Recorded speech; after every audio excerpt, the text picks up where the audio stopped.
I found the invitation to my wife's VP celebration in her car. My name wasn't on it. Her ex-boyfriend's was. Sitting with her parents. In my spot. While she celebrated, I packed. While she smiled for photos, I emptied accounts. When she came home, it changed everything. My name is Michael Harrison. People call me Mike. I'm 43 years old, and I've spent the last 18 years building something I thought mattered. 3 franchise locations across the metro area. Coffee shops with my name on the lease, my sweat in the foundation, my money keeping the lights on. Not glamorous, but honest work. The kind that lets you sleep at night, or at least it used to. I married Jennifer Collins 21 years ago. She was 20 then, fresh-faced and full of plans. I was 22 and stupid enough to think love conquered everything. We had Madison a year later.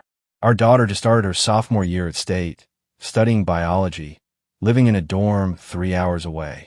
Old enough now to understand that marriages aren't always what they look like in the photos.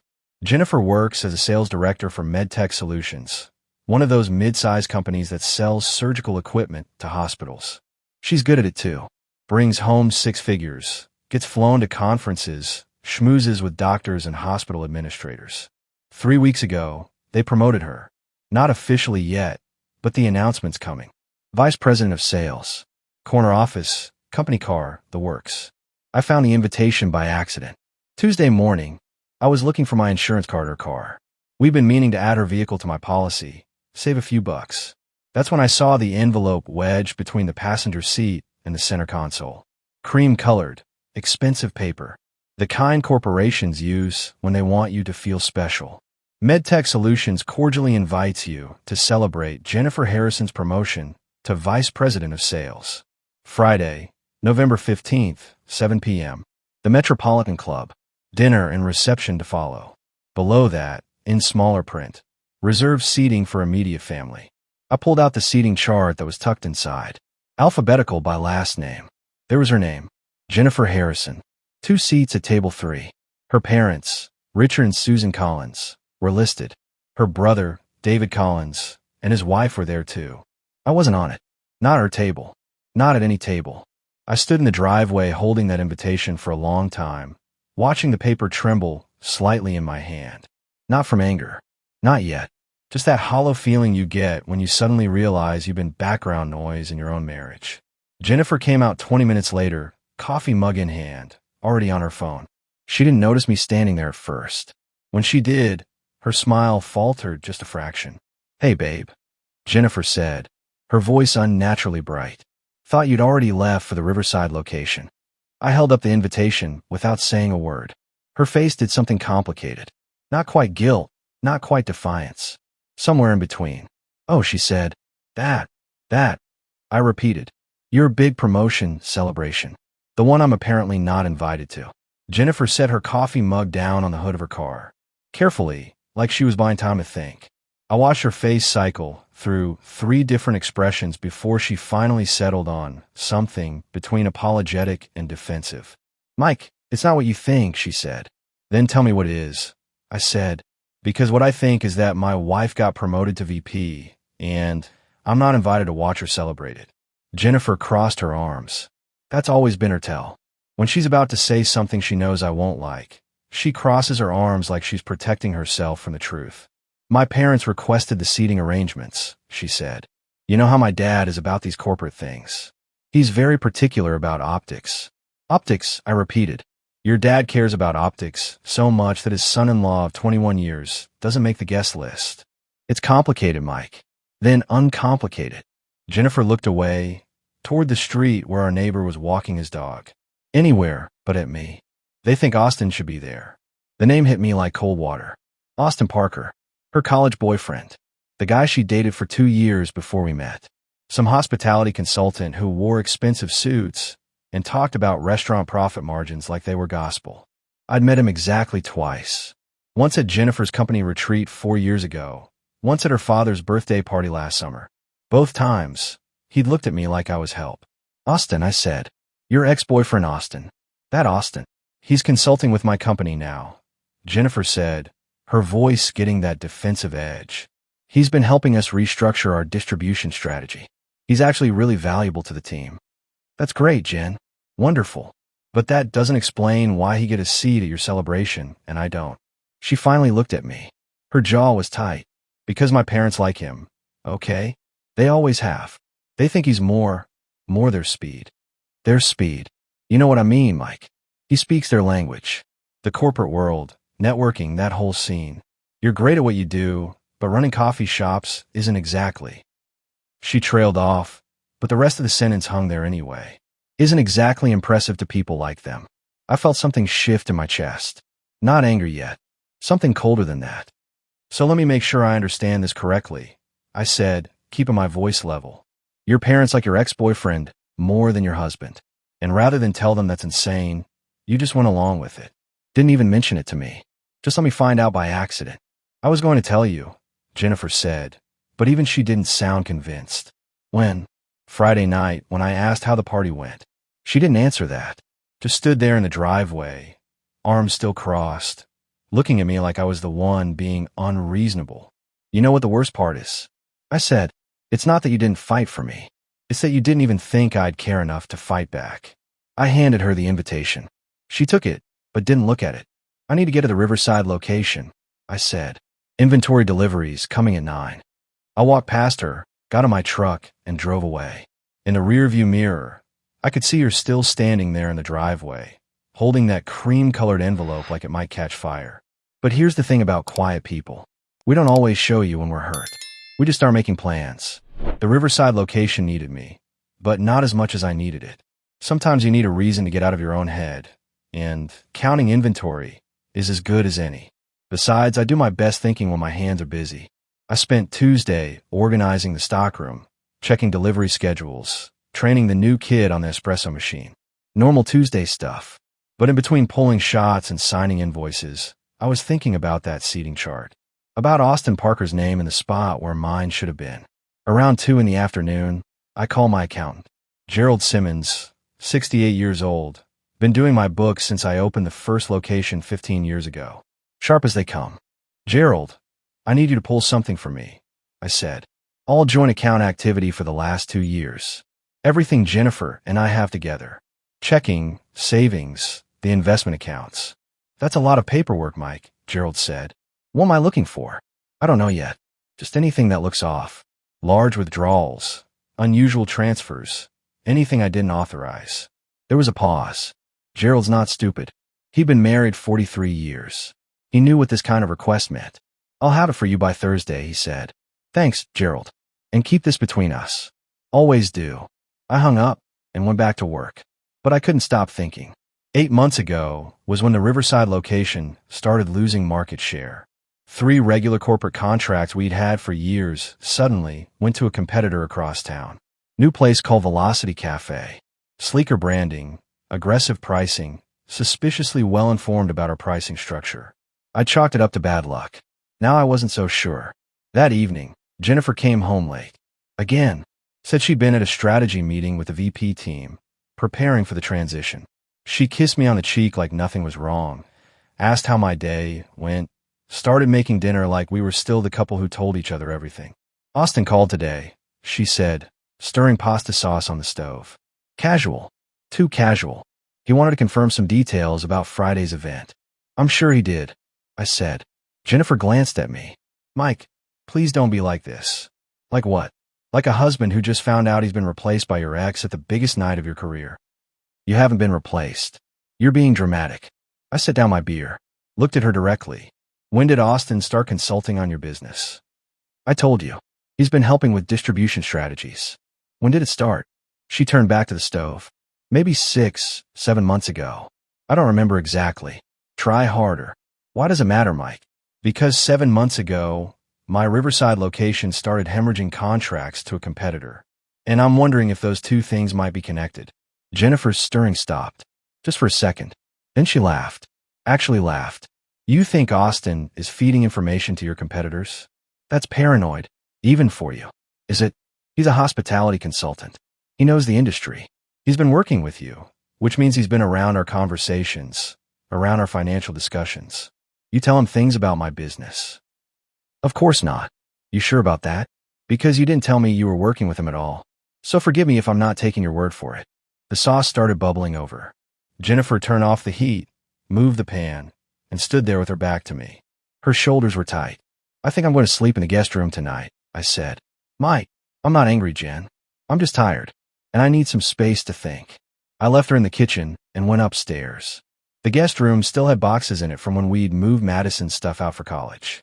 I pushed them aside, lay down on the bed, and stared at the ceiling. My phone buzzed. Text from Madison. Hey, Dad, can we talk this weekend? Something's been on my mind.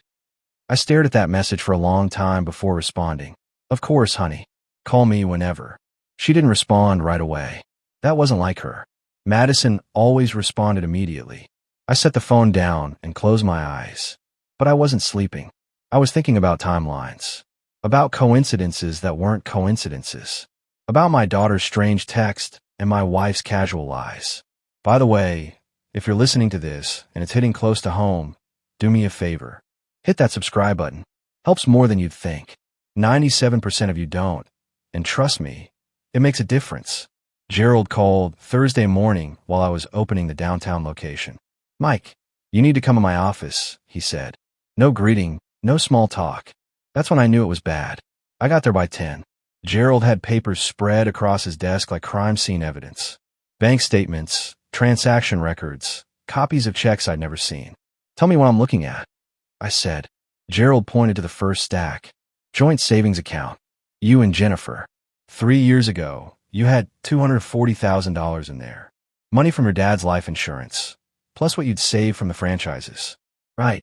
That's our retirement fund. Was your retirement fund, Gerald said. He slid another paper toward me. 18 months ago, Jennifer withdrew $80,000. The memo line says investment opportunity. My stomach dropped. I never authorized that. Signature's yours, though. I looked at the withdrawal slip. That was my signature, or a very good copy of it. I didn't sign this, Gerald. Then we had a problem. He pulled out more papers. 6 months later, another $70,000. Same story. Your signature. No consultation.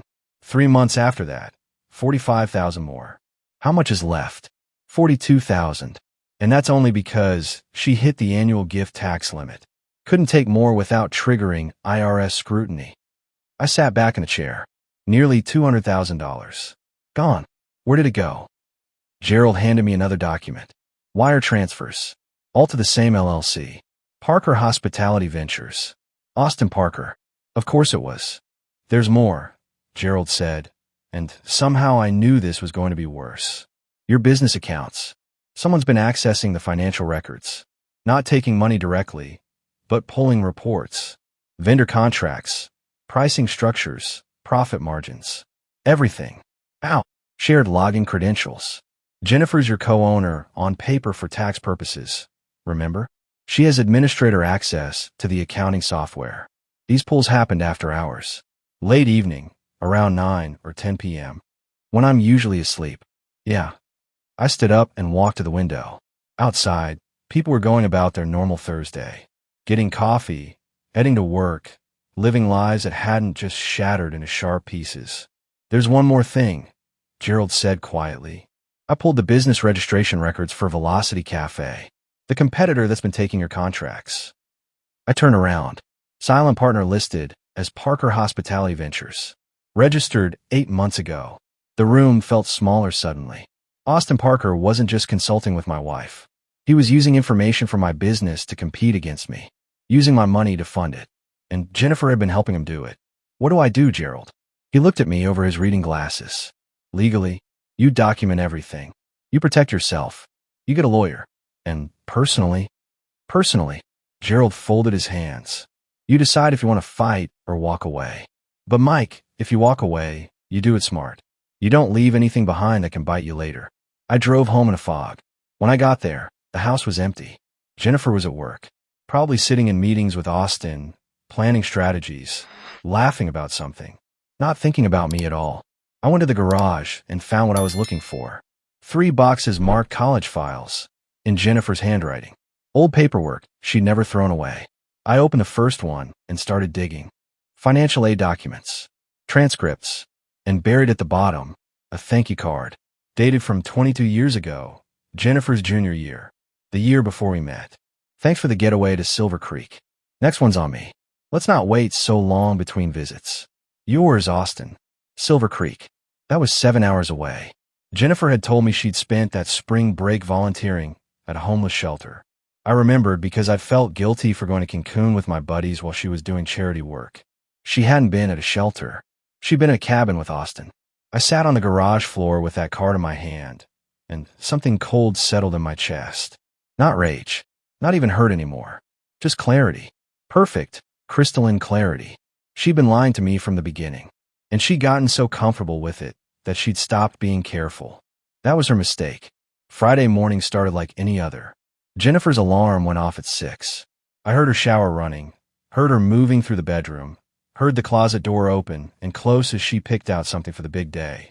I was already awake. Had been for hours.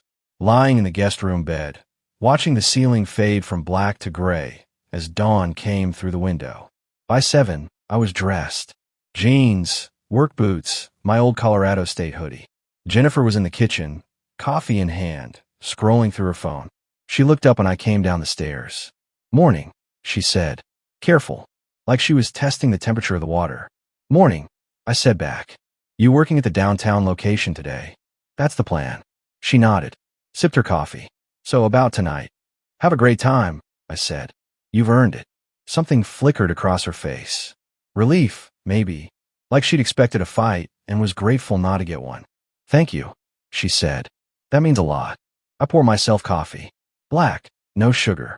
Same way I've been drinking it for 20 years. "What time does it start?" 7. "But I need to be there by 6 for photos and pre-reception stuff." "Makes sense." She stopped. Started again. "I know this has been weird, but after tonight, things will settle down. We can talk, really talk about everything." "Okay, sure," I said. "After tonight." She smiled. Small, uncertain, but real. Then she kissed my cheek and left for work. I stood in the kitchen for a long time after her car pulled away, thinking about that kiss, about how easy it was to lie with a smile. Then I got to work.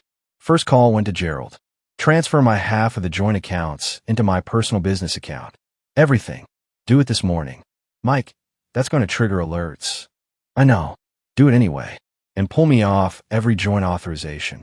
Credit cards, utilities, everything with both our names. I want my name removed by end of business today. You're sure about this?" "Gerald, I've never been more sure of anything."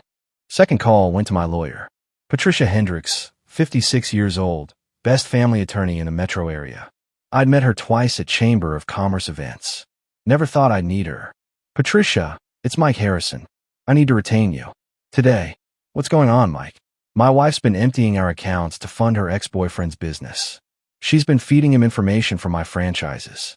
And I need to make sure when this blows up, I'm protected." There was a pause. "Come to my office at 9. Bring everything you've got." I spent 90 minutes in Patricia's office. Showed her the bank records, the forged signatures, the LLC documents, the timeline of my business losses that matched exactly with Austin Parker's gains. She took notes, asked questions. By the time I left, I had a strategy. "File separation papers Monday," Patricia said. "Don't tell her it's coming. Don't give her time to hide assets or create a narrative. You hit first, hit hard, and hit with documentation." "What about tonight?" "Her celebration." Patricia looked at me over her glasses. "What about it? Do I go? Do I confront her there?" "Mike, you're asking me as your lawyer or as a person?" "Both." She leaned back in her chair. "As your lawyer, I say stay away. Don't create a scene. Don't give her ammunition for a claim of harassment or emotional abuse. As a person," she smiled, thin and cold, "I say do what you need to do. Just don't do anything stupid." I left her office at 11. Drove to the downtown location. My assistant manager, Tom, was behind the counter. Good kid, 24 years old, working on his business degree at night. "Tom, I need you to run all 3 locations starting Monday," I said. His eyes went wide. "What?" "What?" "Personal stuff. I'll still be around, just not day-to-day for a while. You can handle it. I know you can." "Mike, if this is about Jennifer." I looked at him sharply. "What about Jennifer?" Tom shifted uncomfortably. "Nothing. I saw her having lunch with some guy a few months back. At that Italian place downtown. They looked close. I didn't want to say anything because it wasn't my business, but how close? Holding hands across the table close." I nodded. Kept my voice level. Thanks for telling me, Tom. I'm sorry, man. Don't be. You didn't do anything wrong. I spent the afternoon at the Riverside location, checking inventory, reviewing schedules, doing the normal Friday closing procedures. Around 4, I went to the storage unit Jennifer and I had rented years ago. The one she thought I'd forgotten about. I pulled out 3 boxes. Old college paperwork, tax returns from the early years of our marriage, the deed to our house. Everything important, everything that proved what I'd contributed, what I'd built. Then I drove home. Jennifer's car wasn't in the driveway. She was already at the Metropolitan Club, getting ready for her big moment. I walked through her house like I was seeing it for the first time. 20 years of furniture we'd picked out together. Photos on the walls. Madison's baby shoes and shadow box. All the physical evidence of a life that had been a lie. I didn't pack everything, just what mattered. Clothes, toiletries, my laptop, important documents. 2 suitcases and a box. That's what 20 years came down to. I left my wedding ring on the kitchen counter, right next to the coffee maker, where she'd see you in the morning. Then I left. I didn't go to the Metropolitan Club. I went somewhere better. The storage unit was cold. Concrete floors, metal walls, fluorescent lights humming overhead. But it was quiet, private, exactly what I needed. I'd rented it 2 weeks ago under my business name. Small 10 by 10, just big enough for the boxes I brought from the house. Now I added to the collection. The laptop Jennifer didn't know I had. The backup drive with copies of every financial document. The folder Gerald had given me with highlighted transaction records. The notebook where I'd been tracking timelines, cross-referencing dates. Everything she thought was hidden. Everything she thought I'd never find. I sat on a folding chair and pulled out my phone. 7:15. The celebration had started. Jennifer was probably giving her acceptance speech right now. Thanking the executive team. Thanking her parents. Thanking Austin for his invaluable professional guidance. My phone buzzed. Text from Madison. Dad, I'm driving home tonight instead of tomorrow morning. Need to see you. Something's wrong. I stare at that message. Something's wrong. Madison knew. I don't know how, but she knew. I called her. She answered on the first ring. Dad, hey sweetheart. What's going on? Where are you? Madison asked. I called the house. Mom didn't answer. Your mom's at her celebration. The VP thing. Right. And where are you? Working late. There was a pause. Then Madison's voice got quieter. Dad, don't lie to me. Please. I closed my eyes. How much do you know? Grandma called me last week, she said. Asked if I was excited about Mom's promotion. Asked if I'd met Austin Parker yet. Said he was going to be at the celebration, sitting with them. What did you say? I asked who Austin Parker was. And Grandma got weird. Said he was just a business associate. But Dad, the way she said it, like she expected me to already know. Like everyone knew except you. My chest tightened. Madison, Mom's been cheating on you, hasn't she? Madison said it flat. Not a question. A statement. Yeah, I said. Yeah, she has. I heard Madison take a shaky breath. How long? I don't know yet. But longer than I want to think about. What are you going to do? I'm going to handle it. The right way. The legal way. But Madison, I need you to not be in the middle of this. You understand. I'm already in the middle of it, Dad. She's my mom.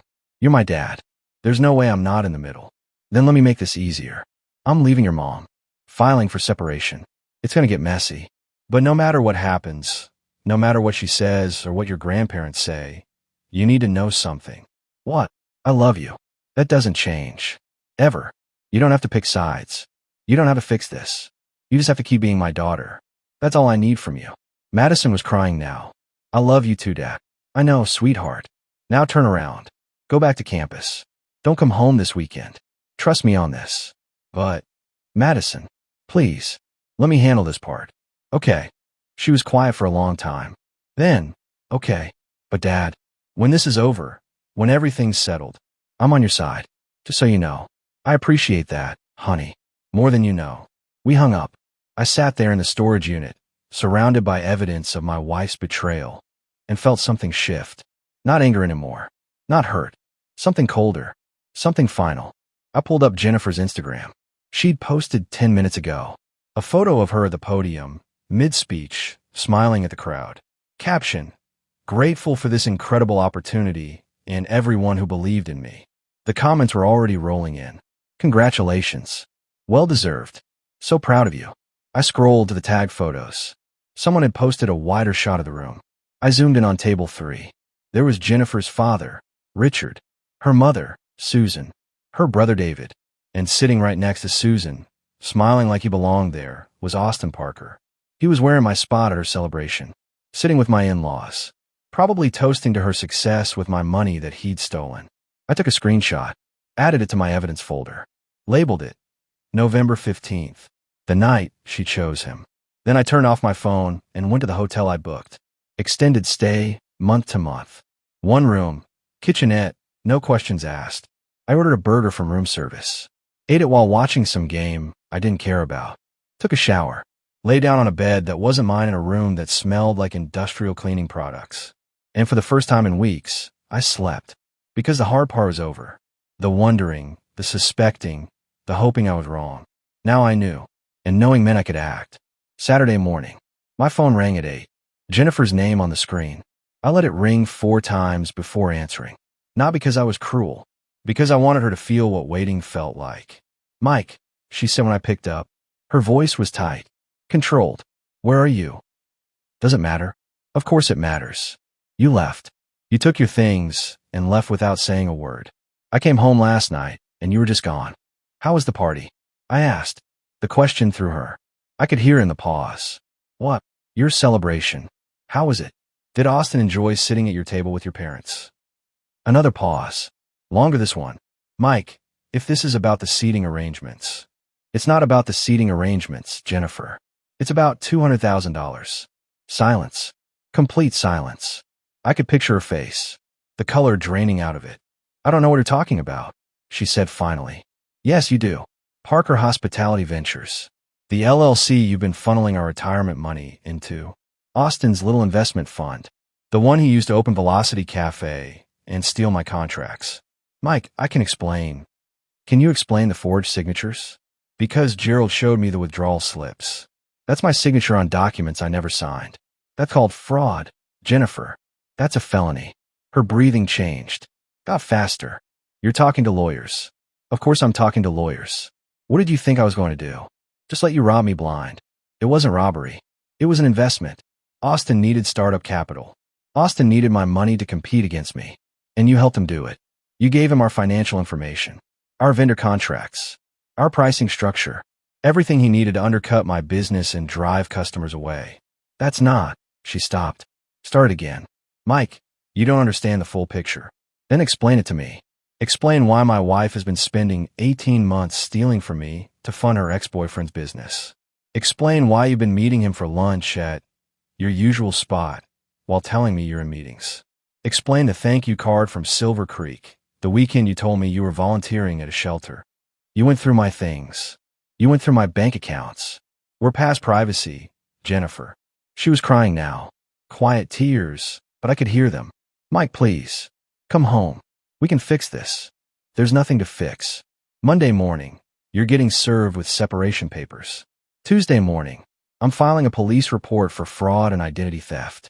And by the end of next week, every client you stole from me is going to know exactly what Austin Parker is." "You can't do that. That's slander." "It's not slander if it's true. And I've got documentation, Jennifer. Bank records, forged signatures, transaction histories. Everything your fancy new VP salary can't make disappear." She was quiet for a long time. "Then, what about Madison?" "Madison already knows. She called me last night. And you know what she said? She said she's on my side.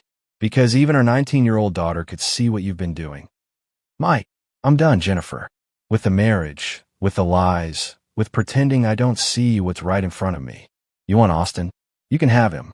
But you don't get to keep my money, my business reputation, and my dignity too." I hung up before she could respond. My hand was shaking. Not from anger. From relief. I'd said it. All of it. The truth I'd been carrying for weeks. My phone rang again immediately. I declined the call. It rang again. Declined again. Then a text came through. "Please don't do this. I'm sorry. We can work this out. I love you." I stared at those 3 words. I love you.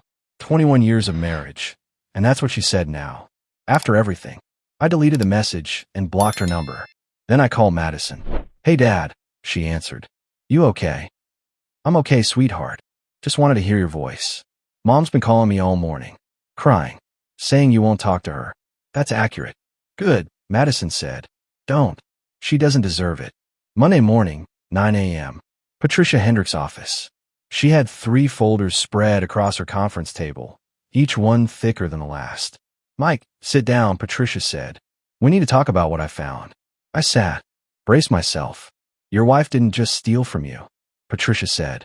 She committed wire fraud, identity theft, and what might be considered racketeering, depending on how the DA want to charge it. Racketeering. She and Austin Parker have been operating a scheme for 18 months. They take your business intelligence, use it to undercut your franchise locations, then funnel profits back through the LLC. That's organized criminal activity. It fits the RICO statute. I sat back in a chair. You're saying my wife is running a criminal enterprise? Technically, yes. But here's where it gets interesting. Patricia pulled out another document. I had a private investigator run background on Austin Parker. Turns out, this isn't his first time. She slid a paper across the table. Court record from Oregon. Austin Parker, sued by his former business partner for fraud and misappropriation of funds. Settled out of court 3 years ago for an undisclosed amount. He's done this before, I said. At least once. Probably more. And Jennifer either didn't know or didn't care. What does this mean for the separation? Patricia smiled. Thin and sharp. It means you have leverage. Criminal charges hanging over her head tend to make people very agreeable in divorce negotiations. You want the house. You'll get the house. You want full custody of any shared assets? Done.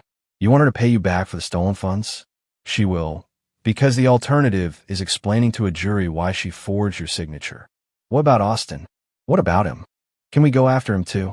Patricia leaned forward. Mike, I'm your attorney, not his.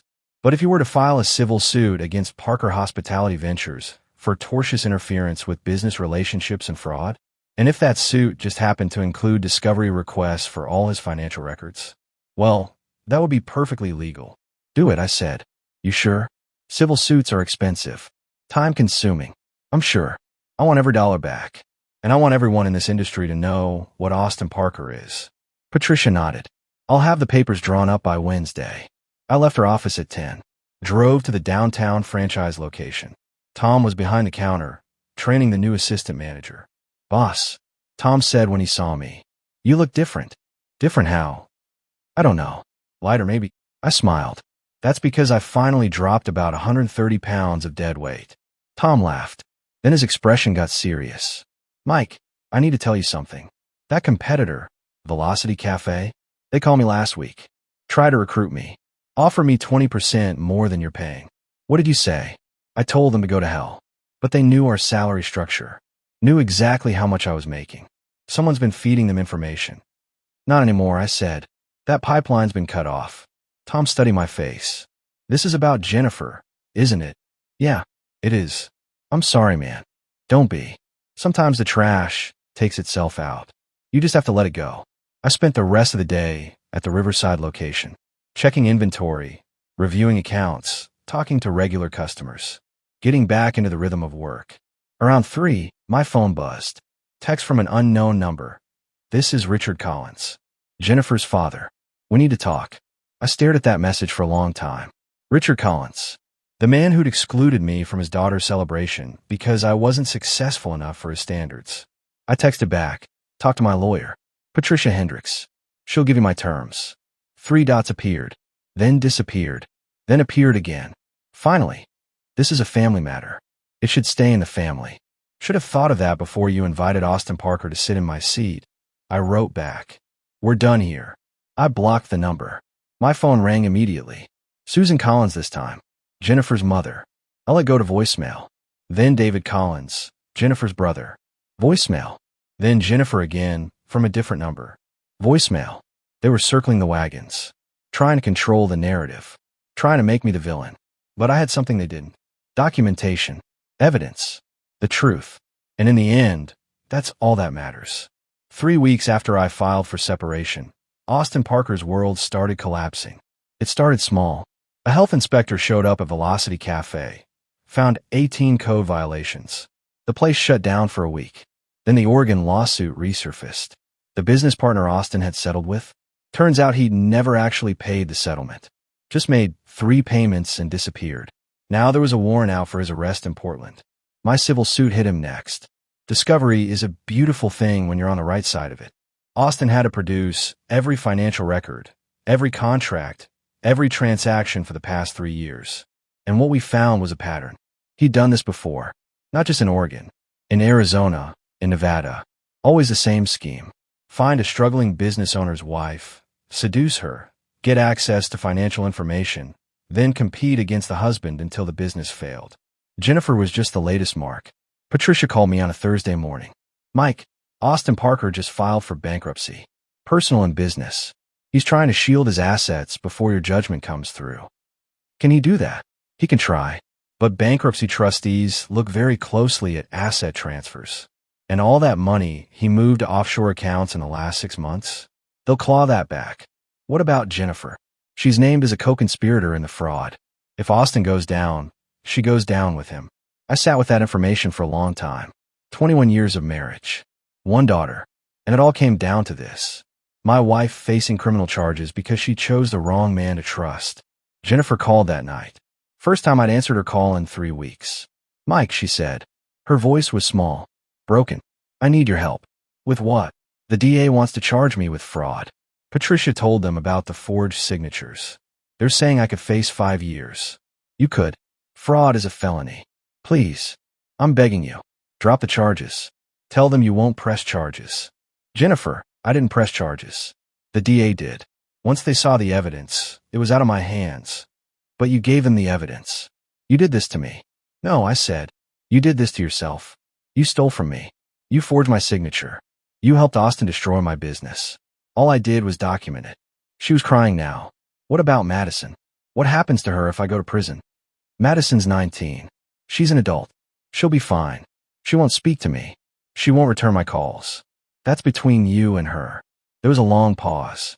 Then Jennifer said something that surprised me. I'm sorry. For all of it. I was stupid. I thought Austin was going to make me rich. Thought we were building something. But it was all lies. Yeah, I said. It was. Do you hate me? I thought about that. Did I hate her? No. Hate requires energy. Requires caring enough to hold onto anger. And I was done with both. I don't hate you, Jennifer. I just don't love you anymore. And that's worse, isn't it? She hung up without answering. The divorce finalized 8 weeks later. Jennifer signed everything Patricia put in front of her. Didn't fight for the house. Didn't fight for the franchises. Didn't fight for anything. She was too busy dealing with criminal charges. The DA offered her a deal. Plead guilty to 1 count of fraud, get 2 years probation, pay restitution. She took it. Austin wasn't as lucky. 3 counts of fraud, 1 count of identity theft, multiple counts of theft. The judge gave him 4 years. He'd be out in 2 with good behavior. I got the house, got the franchises, got a judgment against Austin for $200,000 that I'd probably never collect. But I got something else too. I got Madison. She came home for Thanksgiving. We cooked dinner together, just the 2 of us. Turkey, stuffing, mashed potatoes. Normal stuff.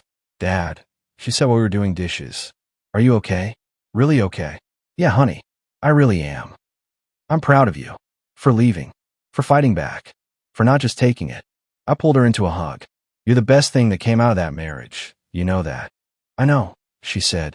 You tell me every time I see you. And it was true. 14 months after Jennifer's celebration, I stood in the grand opening of my 4th franchise location. Bigger than the others. Better location. Premium equipment. Everything I'd been planning before Austin Parker tried to destroy me. Madison was there, helping behind the counter. Home for spring break, wearing one of the company t-shirts, making lattes for the opening day crowd. Tom was managing the downtown location now. Full partner, 20% stake in the company. He'd earned it. My phone buzzed. Text from Patricia. Settlement came through. Austin's trustee recovered $140,000 from offshore accounts. Checks in the mail. Not everything I'd lost, but enough. More than enough. A woman walked up to the counter. Mid-30s, blonde, confident smile. This place is amazing, she said. How long have you been in business? 15 years, I said. Started with 1 location. Now we're at 4. That's impressive. I'm opening a bakery across the street. Maybe we could do a partnership. Your coffee, my pastries. Maybe. I said. I'm Mike, by the way. Sarah, she said, extending her hand. Sarah Mitchell. We talked for 20 minutes. About business, about the neighborhood, about nothing important. And it felt easy, natural, like conversation was supposed to feel. When she left, Madison came over. She was flirting with you, Dad. Was not. Was too. She gave you her business card with her personal number written on the back. I looked at the card. Sure enough, 10 digits in neat handwriting. You should call her, Madison said. Maybe I will. Dad, it's been over a year. Mom's moved on. You should too. Your mom moved on 2 years before we separated. That's different. Then call it evening the score. Call it whatever you want. Just call her. I put the card in my pocket. We'll see. That evening, after the grand opening crowd died down, I sat in my new office, looking at the books. The numbers were good. Better than good. The business was thriving. My phone buzzed. Text from Jennifer. Saw the news about the new location. Congratulations. You deserve it. I stared at that message for a long time. Then I deleted it without responding. Because that's the thing about moving forward. You can't do it if you're still looking back. I pulled out Sarah's business card. Looked at those 10 digits. Thought about what Madison said. Then I texted, "Hey, it's Mike from the coffee shop. Want to grab dinner this week and talk about that partnership?" 3 dots appeared. Then, "I'd love to. Friday work for you?" "Friday's perfect," I wrote back.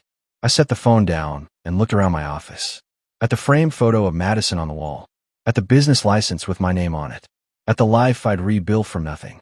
Jennifer had taken a lot from me. Money, time, trust. But she hadn't taken the things that mattered. She hadn't taken my ability to build something real. To stand back up. To start over. And in the end, that's what separated us. She'd gambled everything on a con artist and lost. I'd bet on myself and won. The coffee shop was full of customers. Madison was laughing with someone at the register. The espresso machine was humming. Everything was exactly as it should be. I was 44 years old. Single. Starting a business expansion and maybe, just maybe, starting something else too. It wasn't the life I'd planned 21 years ago when I married Jennifer Collins. It was better.